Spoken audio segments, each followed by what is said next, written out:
IAS हमारे देश की सबसे प्रेस्टिजियस और रिस्पेक्टेड सर्विसेज में से एक ऐसी पोस्ट जहां पावर भी है, रिस्पॉन्सिबिलिटी भी है और लाखों लोगों की जिंदगी इंपैक्ट करने का मौका भी। इसलिए हर पेरेंट्स का सपना होता है कि उनका बच्चा आईएएस बने और देश के लिए काम करे। लेकिन यह सपना जितना बड़ा है, इसका एग्जाम भी उतना ही टफ माना जाता है। यूपीएससी दुनिया के मोस्ट डिफिकल्ट एग्जाम्स में गिना जाता है। लेकिन आज मैं आपको एक अलग बात बताता हूं, आईएएस एग्जाम डिफिकल्ट नहीं है, आईएएस बनना डिफिकल्ट है। क्यों? क्योंकि यह एग्जाम आपके नॉलेज का एग्जाम नहीं है, यह आपके पर्सनैलिटी का एग्जाम है।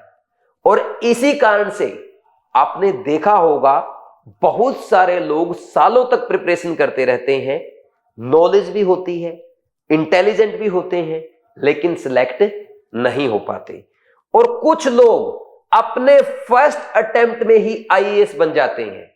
इनमें क्या डिफरेंस है, यही आज के इस वीडियो में मैं आपको बताने आया हूं कि कैसे आप यूपीएससी क्रैक करके अपने फर्स्ट अटेम्प्ट में आईएएस बन सकते हैं। इसके लिए आपको आज से ही क्या करना होगा, आपको अपनी आईएएस की प्रिपरेशन कैसे स्टार्ट करनी है, आपका प्लान क्या होना चाहिए, आज के इस वीडियो में हम डिटेल में डिस्कस करेंगे। क्योंकि आज के वीडियो का टाइटल है आईएएस कैसे बनते हैं, step by step guide to become an IAS officer. और यहां पे हम बात कर रहे हैं फर्स्ट अटेम्प्ट में क्रैक करने की। देखो, मैं आपको एक डेटा बता रहा हूं, हमारे देश में हर साल 10 लाख से ज्यादा स्टूडेंट्स, लगभग 12-13 लाख स्टूडेंट आईएएस एग्जाम के लिए अप्लाई करते हैं।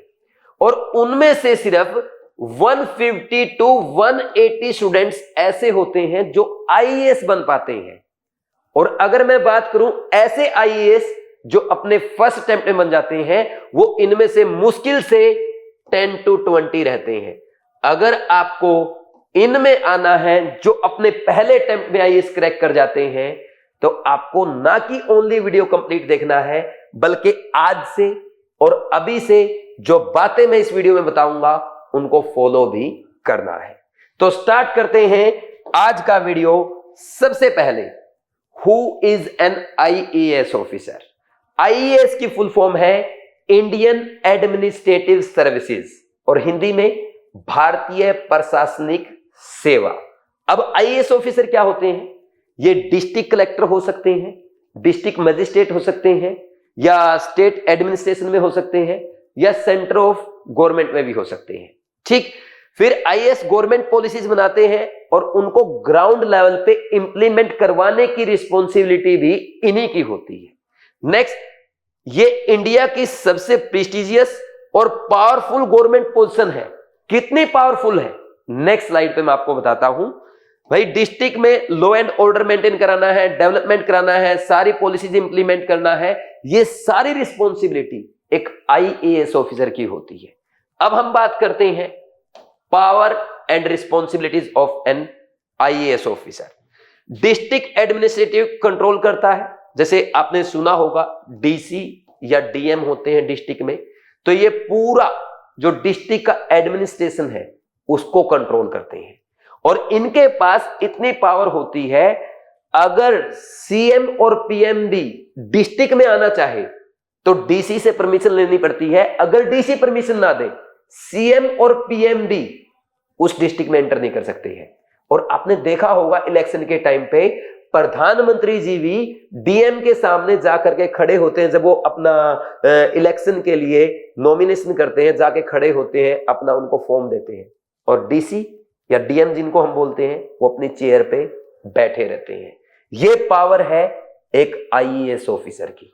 Second number, government schemes implement करते हैं। गवर्नमेंट की जो भी स्कीम आती है, गवर्नमेंट जो स्कीम्स बनाती है, उनको ग्राउंड लेवल पे इंप्लीमेंट कराना, लास्ट तक पहुंचाना, ये एक आईएएस की रिस्पॉन्सिबिलिटी होती है। उसी के अंडर में ये सारे काम होते हैं। Next, law and order maintain करना। डिस्ट्रिक्ट में लॉ एंड ऑर्डर को मेंटेन करवाना भी आईएएस की, डीसी की, डीएम की रिस्पॉन्सिबिलिटी होती है। नेक्स्ट, इंपॉर्टेंट पब्लिक डिसीजन लेना। पब्लिक में जितने भी पब्लिक डिसीजन होते हैं ये सारे इनके अंडर में होते हैं और इन्हीं को लेने होते हैं, ठीक। यानी मोस्ट रिस्पॉन्सिबल गवर्नमेंट पोस्ट आप बोल सकते हो, मोस्ट पावरफुल भी है और मोस्ट रिस्पॉन्सिबल भी है। अब आगे बढ़ते हैं, नेक्स्ट स्लाइड पे बात करते हैं बेसिक एलिजिबिलिटी फॉर आईएएस क्या है। सबसे पहले मिनिमम क्वालिफिकेशन क्या होनी चाहिए? आप एक ग्रेजुएट होने चाहिए, यानी आपने ग्रेजुएशन कर रखी है किसी भी स्ट्रीम में। आप साइंस में है, मेडिकल में, नॉन मेडिकल में, आपने बीएससी कर रखी है या इसके अलावा आप बीटेक कर रखी है, कुछ भी कर रखा आपने, ठीक। कॉमर्स में है, बीबीए कर रखा है, बीसीए आपने कर रखा है, आर्ट्स में है, बीए सिंपल आपने कर रखा है, चाहे कोई भी डिग्री आपने कर रखी है, बस बैचलर्स डिग्री आपके पास होनी चाहिए। तो ये आपकी मिनिमम एजुकेशन क्वालिफिकेशन है आईएएस बनने के लिए। सेकंड नंबर आता है मिनिमम एज। आपकी मिनिमम एज कितनी होनी चाहिए? 21 ईयर्स होनी चाहिए। और मैक्सिमम एज क्या है? 32 ईयर्स होती है जनरल कैटेगरी के लिए, ओबीसी कैटेगरी स्टूडेंट के लिए मैक्सिमम 35 है, एससी एसटी के लिए 37 है। नेक्स्ट, यूपीएससी एग्जाम क्लियर करना मैंडेटरी है। अब ये कैसे क्लियर होगा इसके बारे में आगे बात करेंगे, इसमें क्या क्या स्टेप्स आते हैं। सबसे पहला 7 steps to become an IAS officer. Complete graduation. भाई सबसे पहले आपको क्या करना है, किसी भी स्ट्रीम में आप अपनी ग्रेजुएशन कंप्लीट करेंगे। सेकंड स्टेप, फिर उसके बाद आप यूपीएससी सिविल सर्विसेज के लिए अप्लाई करते हैं। फिर यूपीएससी का एग्जाम आपका 3 फेज में होता है। सबसे पहला आता है प्रीलिम्स। प्रीलिम्स क्लियर करने के बाद आप मेंस एग्जाम में अपीयर हो पाएंगे, और मेंस एग्जाम में अपीयर होने के बाद आपका इंटरव्यू होगा, और इंटरव्यू के बाद, इंटरव्यू क्लियर करने के बाद आपकी ऑल इंडिया में रैंक आएगी, और इसके बेस पे मिलेगा आपको आईएएस सर्विसेज में काम करने का मौका। और आईएएस मैंने कितना बताया, मैक्सिमम पूरे देश में 150 से 180 बनते हैं। और अगर आपको ये चाहिए ना कि मुझे तो अपनी पसंद की पोस्ट चाहिए और मुझे अपने पसंद का प्लेस चाहिए, तो आपको बिल्कुल टॉप में आना पड़ेगा, टॉप 10, टॉप 20, टॉप 50। फिर इसके बाद तो बस ठीक है। तो टॉप 50 में आपको आईएएस बनना है, वो भी अपने पहले अटेम्प्ट में।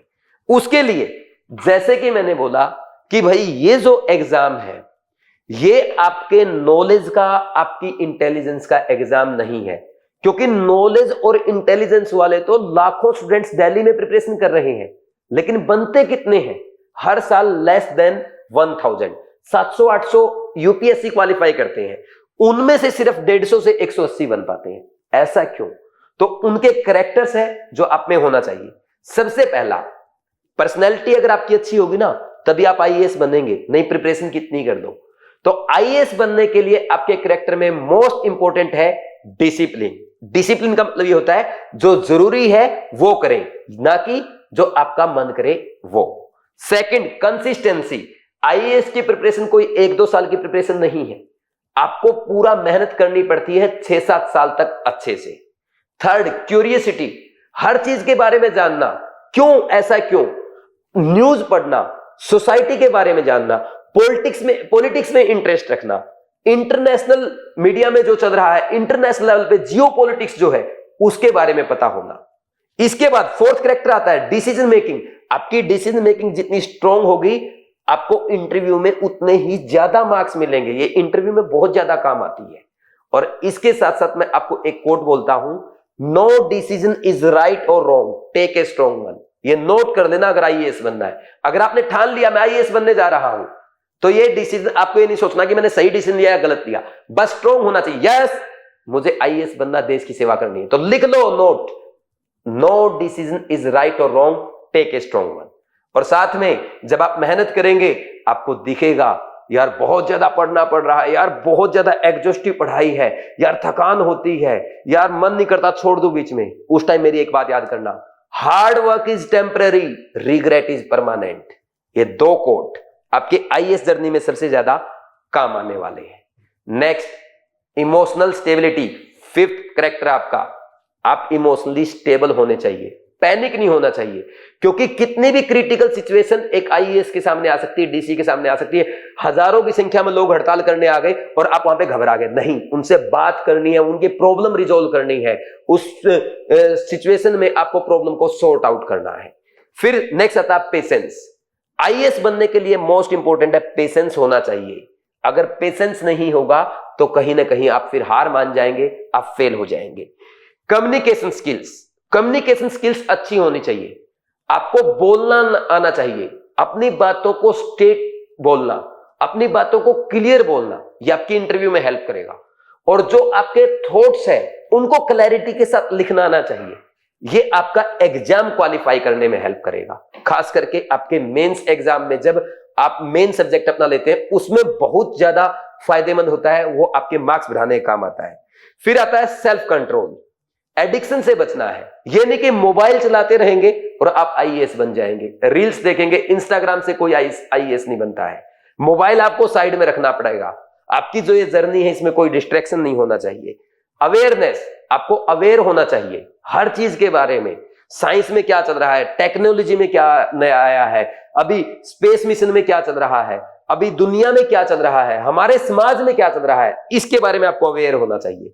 और एनालिटिकल थिंकिंग, एनालिटिकल थिंकिंग का मतलब ये नहीं कि आपको सिर्फ फैक्ट की नॉलेज है, बल्कि आप एक सिचुएशन में हैं, उस सिचुएशन में आप एनालिसिस करके उसका सॉल्यूशन बता सके, ये एनालिटिकल थिंकिंग होती है। इसके बाद बाकी की सारी चीजें अपने आप डेवलप हो जाएंगे अगर आप में ये कैरेक्टर्स हैं। अब ये कैसे डेवलप करने हैं उसका और मैं बता देता हूं। देखो, आपको 4 स्टेप का ध्यान रखना है। पहला स्टेप, भाई अभी से, आज से ही डेली 1 आवर न्यूज़पेपर पढ़ना स्टार्ट कर दो। न्यूज़पेपर कौन सा पढ़ना है? आप द हिंदू के टाइप कोई अच्छा न्यूज़पेपर पढ़ सकते हो, इकोनॉमिक टाइम्स पढ़ सकते हो, ऐसा अच्छा न्यूज़पेपर आपको डेली पढ़ना है। और क्लास 10th के बाद जो भी एनसीईआरटी बुक्स है आपको सारी पढ़नी है। जितनी भी एनसीईआरटी बुक्स है क्लास 6 से लेके 12 तक, एनसीईआरटी पे फोकस्ड रहना है, एनसीईआरटी से नहीं भागना है। और डेली 1 आवर राइटिंग को देना है, आपको कुछ ना कुछ लिखना है। ये आपके मेंस में मार्क्स बढ़ाने का काम आएगा, ये तभी आपकी टॉप में रैंक दिलाएगा। क्या लिख सकते हैं आप? ये जरूरी नहीं है कि आप जियो पॉलिटिक्स पे ही लिखेंगे, आप इंडिया के मुद्दे लिखेंगे, आप गवर्नमेंट के बारे में लिखेंगे, आप देश की प्रॉब्लम्स के बारे में लिखेंगे, कोई जरूरी नहीं है। आप 10th के बाद आपने प्रिपरेशन की, आप 11th क्लास में, 12th क्लास में, आप अपने ग्रेजुएशन में फर्स्ट ईयर में है, तो आप सिंपल मुद्दों के, सिंपल चीजों के बारे में लिखे जो आप जानते हैं। सबसे पहले आप अपने घर से स्टार्ट करें कि आप अपने घर वालों के बारे में लिख सकते हैं, अपने मम्मी पापा के बारे में, भाई बहन के बारे में, खुद के बारे में। आप ये लिख सकते हो कि जेन जी कैसे अपने पेरेंट्स के साथ मिलके अपने करियर को आगे बढ़ा सकते हैं, एक जेन जी के कैसे कैरेक्टर होने चाहिए, या पेरेंट्स को जेन जी को कैसे डील करना चाहिए, आप इस टॉपिक पे लिख सकते हो। आप अपने स्कूल के बारे में लिख सकते हो कि आपके स्कूल में और क्या क्या इंप्रूवमेंट किया जा सकता है। आप अपने गांव के बारे में लिख सकते हो, आप अपनी सोसाइटी जो आप देखते हो उसके बारे में लिख सकते हो। और ऐसा मैं इसलिए बोल रहा हूं क्योंकि जिस चीज के बारे में नॉलेज आपको ज्यादा है उसी के बारे में ज्यादा क्लैरिटी के साथ आप लिख पाएंगे। तो अपने बारे में लिखो, अपने आसपास के बारे में लिखो। एक बार अगर राइटिंग स्किल्स इंप्रूव हो गई ना, फिर टॉपिक कोई भी हो उसको पढ़ के आप अच्छा लिख पाएंगे। इसलिए डेली 1 आवर राइटिंग जरूरी है, किसी भी टॉपिक पे लिखें तो इससे आपको बहुत ज्यादा बेनिफिट होगा। नेक्स्ट, फिर इसके बाद क्या आता है? पेशेंस। भाई पेशेंस, ऐसा नहीं है कि ये 2 दिन कर रहे हैं 10 दिन नहीं कर रहे। आज से स्टार्ट करके यूपीएससी एग्जाम डे तक लिखना है, क्योंकि हम सिर्फ क्रैक करने की बात नहीं कर रहे, हम बात कर रहे हैं फर्स्ट अटेम्प्ट में क्रैक करने की, और वो भी टॉप 10, टॉप 20, टॉप 50 रैंक के साथ। ये तभी पॉसिबल है जब आज से आप ये शुरू करेंगे। सर वो सब्जेक्ट पढ़ने होते हैं, हिस्ट्री, ज्योग्राफी, वो बाद की बातें हैं। अभी आप ये तो स्टार्ट करो, 1 साल 2 साल ये तो करो, इतना तो करना ही करना है। नेक्स्ट, अब अगर हम बात करें यूपीएससी सिविल सर्विसेज पैटर्न क्या है। भाई पैटर्न जैसे मैंने पहले भी आपको बताया है, यूपीएससी में 3 फेज है। सबसे पहले देखो, स्टेज 1 में प्रीलिम्स एग्जाम आपको क्वालिफाई करना है, इसमें ऑब्जेक्टिव टाइप क्वेश्चन आते हैं, एमसीक्यूज, इसमें मोर देन 1 करेक्ट भी होते हैं। स्टेज 2 में आपका मेंस एग्जाम होता है जिसमें रिटन डिस्क्रिप्टिव एग्जाम है, डिटेल्ड आंसर आपको लिखने होते हैं। और स्टेज 3 में आपका इंटरव्यू होगा जिसमें आपका पर्सनैलिटी टेस्ट होगा, फेस टू फेस आपसे क्वेश्चन किए जाएंगे। उस टाइम पे सिर्फ एक बात आती है, डिसीजन मेकिंग। अगर आपको क्वेश्चन का आंसर आता है यस करना, नहीं आता नो करना। आपका आपने अगर 10 में से 9 क्वेश्चन में नो कर दिया और एक में यस करके क्लियर जवाब दे दिया, हो सकता है आप फर्स्ट रैंक आ जाए। और अगर आपने 5 क्वेश्चन हाँ ठीक है बताता हूं सोच रहे हैं, तो हो सकता है आप अच्छे मार्क्स लाके भी फेल हो जाए। मतलब आप प्री में अच्छा किया, मेंस में आपने अच्छा पढ़ा, अच्छे स्कोर किया, लेकिन इंटरव्यू में आप फेल हो गए। क्लैरिटी बहुत ज्यादा इंपॉर्टेंट है, पर्सनैलिटी मैटर करती है। और जब ये आप लिखेंगे ना डेली 1 घंटा आज से, आपकी पर्सनैलिटी अपने आप इंप्रूव हो जाएगी। ठीक। और एक सिंपल कैलकुलेशन मैं आपको बता देता हूं, हमारे देश में 10 लाख स्टूडेंट्स हर साल, इंडिया में हर साल 10 लाख बच्चे आईएएस एग्जाम के लिए अप्लाई करते हैं, यूपीएससी के लिए अप्लाई करते हैं। लेकिन इनमें से सिर्फ 5 से 6 लाख स्टूडेंट्स ऐसे होते हैं जो प्रीलिम्स में अपीयर होते हैं, यानी प्री एग्जाम में अपीयर होते हैं। और इनमें से लगभग 10 से 15 हजार के बीच में स्टूडेंट्स मेंस के लिए क्वालिफाई करते हैं। और फिर मेंस एग्जाम होने के बाद इनमें से लगभग 2.5 से 3 हजार स्टूडेंट्स इंटरव्यू के लिए क्लियर कर पाते हैं। फिर इनमें से लगभग 3,000 स्टूडेंट्स में से 700-800 स्टूडेंट्स फाइनली यूपीएससी क्वालिफाई करते हैं। और इन 700-800 में से 150 से 180 स्टूडेंट्स ही ऐसे होते हैं जो फाइनली आईएएस बनते हैं। और आपको किस में आना है? टॉप 50 में। टॉप 50 में आने के लिए पता क्या करना है? अलग नहीं, अलग करना है दुनिया से। ठीक। क्या अलग करना है? देखो, आपने सुना होगा कुछ लोग क्या करते हैं, 6 घंटे पढ़ते हैं डेली। देखो मैं आपको यह बता रहा हूं कि आप सिर्फ 4 घंटे पढ़ के भी यूपीएससी क्वालिफाई कर सकते हैं, वो भी फर्स्ट अटेम्प्ट में टॉप रैंक के साथ। कैसे? देखो, अगर कोई नॉर्मल स्टूडेंट की बात करें, एवरेज स्टूडेंट की बात करें, कम से कम 4 साल लेता है यूपीएससी क्वालिफाई करने में। स्टूडेंट क्या करते हैं? ग्रेजुएशन करेंगे, ग्रेजुएशन के बाद वो 4 साल किस में लगा देंगे भाई? पूरा प्रिपरेशन में लगा देंगे। और वो इन 4 साल में ऑन एन एवरेज 12 घंटे डेली पढ़ते हैं, 12 घंटे। और 12 घंटे पढ़ने के बाद ये 300 दिन डेली पढ़ेंगे, मतलब एक साल में 300 दिन पढ़ते हैं। तो इतने घंटे हो गए, आप काउंट कर दो कितना हो जाएगा। 12 × 36, 36 चौका 144, 14,400 घंटे की ये पढ़ाई है। आपको इतना करने की जरूरत नहीं है। मैं आपको सिंपल बताता हूं, 10th क्लास आपने पास की, आपके पास 11th 12th है, और आप बीएससी कर रहे थे उसमें 3 साल, बीटेक कर रहे थे उसमें 4 साल, 3 से 4 साल आपके ये हो गए। और 1 साल आप मान लो अगर बाद में आप प्रिपरेशन करते हैं यूपीएससी के लिए, पूरा 1 साल देते हैं, तो आपके पास ये 6 साल हो गए। तो डेली 12 घंटे देने की बजाय 4 साल 12 घंटे आप देते हैं। मैं कहता हूं इन 6 साल में सिर्फ 4 घंटे दो, लेकिन डेली प्रॉपरली। जो पहले 6 साल है इनमें 4 घंटे दो, फिर लास्ट फाइनल ईयर में जब आप प्रिपरेशन करेंगे उसमें सिर्फ 10 घंटे पढ़ना। पहले अटेम्प्ट में आईएएस क्वालिफाई हो जाएगा। पहले अटेम्प्ट की बात कर रहा हूं, ठीक, अगर स्ट्रेटजी से चलेंगे। नेक्स्ट इसके बाद आता है what subjects will you study. इसमें देखो, history, polity, science, geography, economics और current affair. Current affair last 2 years का आपको अच्छे से क्लियर होना चाहिए, लेकिन अभी से पढ़ने की आदत डालो। ये नहीं कि मैं न्यूज़पेपर तो बाद में पढ़ूंगा, आज से पढ़ना सीखोगे ना तब क्लैरिटी आएगी, तब आप लास्ट ईयर अपने फाइनल प्रिपरेशन के टाइम पे जाके पेपर को आधे घंटे में पूरा कर पाएंगे। नहीं, शुरू में तो 1.5 घंटा 2 घंटा लगेगा, आपको समझ में नहीं आएगा क्या लिखा है। ठीक। तो ये आपके सब्जेक्ट हो गए। इनके अलावा एक आपका ऑप्शनल सब्जेक्ट होता है। सर ऑप्शनल सब्जेक्ट कौन सा लेना है? आपके इंटरेस्ट पे। जैसे मैं केमिस्ट्री का टीचर हूं, अगर मुझे यूपीएससी की तैयारी करना है तो मेरे लिए सबसे बेस्ट है मैं केमिस्ट्री चूज करूं। फिजिक्स के कोई टीचर है फिजिक्स चूज करेंगे, किसी ने बायो अच्छे से आती तो बायो चूज करेगा। कोई स्टूडेंट जो हिस्ट्री में इंटरेस्टेड है वो हिस्ट्री चूज कर सकता है, आर्ट्स वाले स्टूडेंट। किसी को पॉलिटी में इंटरेस्ट है वो पॉलिटिक्स चूज कर सकता है, कोई ज्योग्राफी चूज कर सकता है, साइंस वाले साइंस चूज करें, मैथ वाले मैथ चूज करें, कोई इकोनॉमिक्स को अपना अच्छा सब्जेक्ट मानता है। जो भी सब्जेक्ट आप चूज करना चाहे, हिंदी, इंग्लिश, एथिक्स, बहुत सारे सब्जेक्ट होते हैं, उनमें से कोई एक सब्जेक्ट आपको चूज करना होता है। वो धीरे धीरे आपको समझ आ जाता है, जैसे आप प्रिपरेशन स्टार्ट करते हैं ना क्लियर हो जाता है आपको बाद में। ठीक। लेकिन अभी मेन फोकस आपका किस पे? एनसीईआरटी पे, डेली 1 घंटा न्यूज़पेपर पढ़ने पे, डेली 1 घंटा लिखने पे, और पेशेंस के साथ इसको अच्छे से फॉलो करने पे। ये 4 स्टेप ध्यान रखने हैं।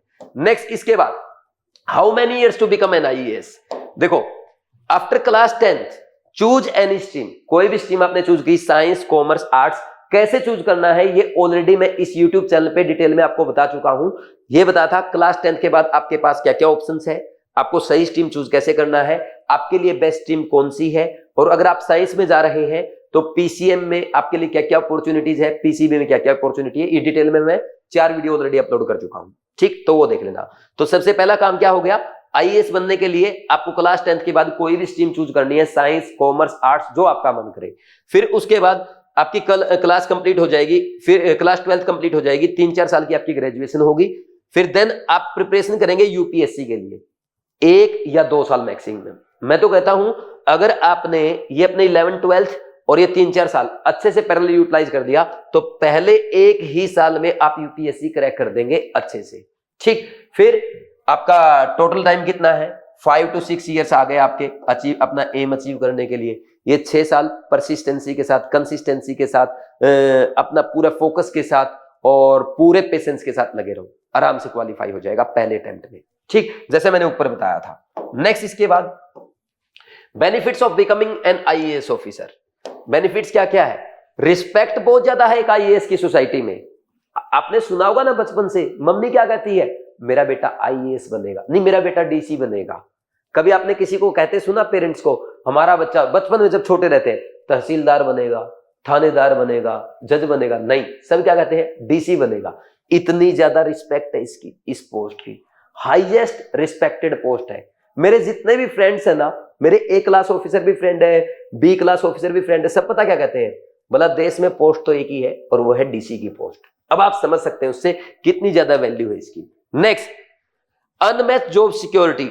इसकी जितनी तगड़ी जॉब सिक्योरिटी दूसरे किसी फील्ड में नहीं है। बेस्ट अपॉर्चुनिटी आपके लिए, दे इंडिया में सबसे बेस्ट अपॉर्चुनिटी। और ये देखो, अगर आप एक बार आईएएस बन गए ना, आप सिर्फ डीसी डीएम नहीं बनेंगे, फिर आप गवर्नमेंट में चले जाते हैं, एडमिनिस्ट्रेशन में चले जाते हैं, गवर्नमेंट ऑफ इंडिया में आप सेक्रेटरी पोस्ट तक चले जाते हैं। जैसे अभी जयशंकर क्या बने हुए हैं? जयशंकर हमारे क्या थे? वो आईएएस तो थे, अब वो हमारे क्या बने हुए? हमारे देश के एक्सटर्नल अफेयर मिनिस्टर बने हुए हैं। तो ऐसे बहुत सारे लोग होते हैं जो यूपीएससी क्वालिफाई करके इतनी बड़ी पोस्ट तक चले जाते हैं। Next, direct leadership role. भाई आप में लीडरशिप क्वालिटी जनरेट होती है अगर आप, ये प्रोसेस है, यूपीएससी कोई एग्जाम नहीं है, प्रोसेस है।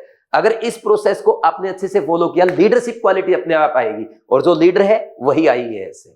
Next, excellent salary. Salary, facility, bungalow, vehicle, इनकी कोई कमी नहीं है, खूब भरपूर मात्रा में है। गोल्डन अपॉर्चुनिटी हमारे देश की सेवा करने के लिए, देश को बदलने के लिए, देश में कुछ करने के लिए आईएएस से बड़ी अपॉर्चुनिटी आपको कहीं नहीं मिलेगी। आप डायरेक्ट एडमिनिस्ट्रेशन में हैं, आप डायरेक्ट पब्लिक पे के लिए पॉलिसी बना रहे हैं, पॉलिसीज को इंप्लीमेंट करा रहे हैं, आप पब्लिक के लिए लॉ एंड ऑर्डर को मेंटेन कर रहे हैं, आप पब्लिक के सारे जितने भी फील्ड है, चाहे हेल्थ केयर है या खेती बाड़ी है या कोई पब्लिक डोमेन में कोई और फील्ड है, सारे आपके अंडर में है। इससे बेस्ट अपॉर्चुनिटी क्या होगी आपके लिए देश की सेवा करने की? तो सबसे बढ़िया मौका आपका। तो मैं आपको लास्ट में यही कहूंगा, dream big, work hard, becoming an IAS officer is difficult but absolutely possible in first attempt with top rank. समझे या नहीं समझे? तो फोकस्ड होकर के आपको पढ़ाई करनी है। Start early, stay focused, believe in yourself. जो बातें मैंने बताई उनको फॉलो करो। वीडियो के कमेंट सेक्शन में अगर कुछ पूछना चाहते हैं आप कमेंट करके पूछ सकते हैं। वीडियो कैसा लगा वो भी कमेंट सेक्शन में कमेंट करके बताएं। और ऐसे अच्छे वीडियोस के लिए, करियर गाइडेंस रिलेटेड वीडियोस के लिए बीवाइज क्लासेस यूट्यूब चैनल को सब्सक्राइब कर दें, बेल आइकन प्रेस कर दें। और जो स्टूडेंट्स नीट एग्जाम के लिए प्रिपरेशन कर रहे हैं, अगर आपका कोई भाई बहन कर रहा है तो हमारा एक दूसरा चैनल है जिसका नेम है नीट केमिस्ट्री बीवाइज क्लासेस। तो बीवाइज क्लासेस में मैं केमिस्ट्री पढ़ाता हूं। बीवाइज क्लासेस का मैं फाउंडर डायरेक्टर हूं, जहां पे आपको कंप्लीट नीट एग्जाम की प्रिपरेशन कराई जाती है। अगर नीट एग्जाम से रिलेटेड आपको कोई हेल्प चाहिए है, आप 9429693672 इस नंबर पे कॉल कर सकते हैं। और खास बात, नेक्स्ट वीडियो में यही अपलोड करने वाला हूं कि डॉक्टर कैसे बने। पूरा डिटेल में वीडियो आएगा, जैसे ये आया वैसे ही। Thank you very much, all the best, God bless you.